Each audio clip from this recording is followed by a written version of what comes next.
તારીખ 19/2/2025 આજની 12 વાગે ધોરણ 6 એક મોટું રણ હતું. તે રણની પાસે એક ગામ હતું. તે ગામમાં એક મૂર્તિની દુકાન હતી. તેમાં બે ભાઈઓ તે દુકાન બે ભાઈઓની હતી. તેનું નામ અજય અને વિજય હતું. તે બંને ભાઈઓ સુંદર મૂર્તિ બનાવતા હતા. એક દિવસે ગ્રાહક આવ્યો અને પૂછ્યું કે તે મૂર્તિનો ભાવ પૂછ્યો. તો તેને મૂર્તિનો ભાવ કીધો. પછી ગ્રાહક બોલ્યું કે આટલી સસ્તી મૂર્તિ. તો અજય બોલ્યું કે હા, અમે જો સસ્તી મૂર્તિ ન વેચીએ તો કોઈ અમારી પાસે ખરીદે લે તો અમારું ધંધો ન થાય.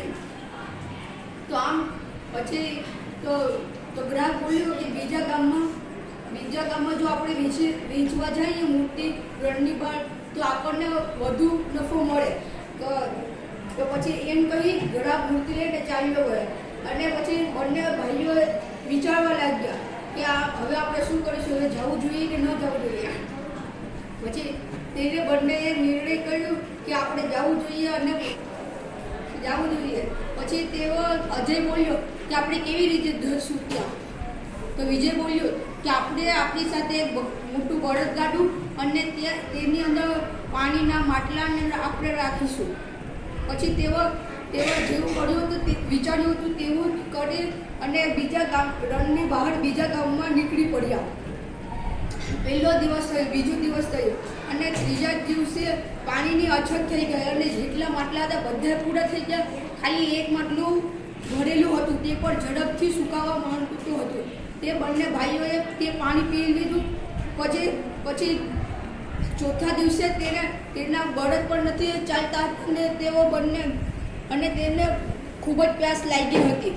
તો ત્યાં અજયે જોયું કે એક ઘાસ ઉગેલો છે. તો અજય બોલ્યો કે પાણી વગર તો ઘાસ ક્યારેય ન ઉગે.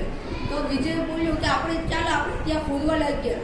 તો અજય થાકીને બેસી ગયો કે અહીંયા રણમાંથી પાણી કાઢવું અશક્ય છે, કેમ કે રણની અંદર પાણી ખૂબ જ ઊંડું હોય છે. તો વિજય કંઈ કીધા વગર